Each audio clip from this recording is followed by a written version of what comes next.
When I would go to appointments with Emma Ann, I do remember one time my mom was with me and my mom just saying, I don't know if I like him. And I was like, what are you talking about? And she's like, I don't like the way he kind of turned her around and, is turning his back. I'm like, this is the USA Olympic doctor. Do you know how many athletes he sees? She knew something was not right. And I wish I would have listened to her. You have to be really careful who you turn your kids over to. Now think about that, because you can be the most careful parents in the world and you can have the right values and you can do everything right in your home and make sure that safety is in place, et cetera, et cetera, et cetera. But what do we really know about who we turn our kids over to? Think about it. You drop them off at school. What do you know about the teachers?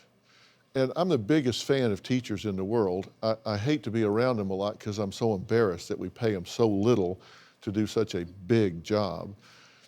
But coaches, Sunday school teachers, everybody that we turn our kids over to supervise our children, what do we really know about them? Looking back now, I see the signs that this doctor was abusing my daughter.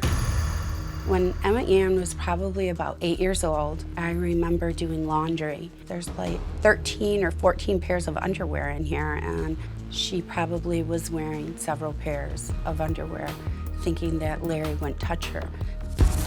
When Emma Ann was about 11, I remember just a change in her behavior. There's something just not right. And I remember having that gut feeling.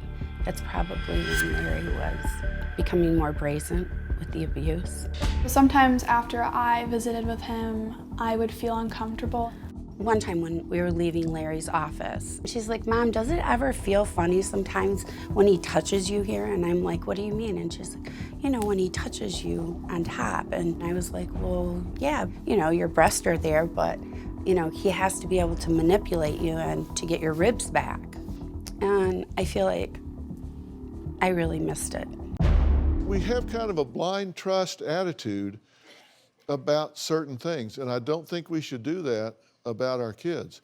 And I talked earlier about we get taken advantage of because we don't realize what some people are capable of.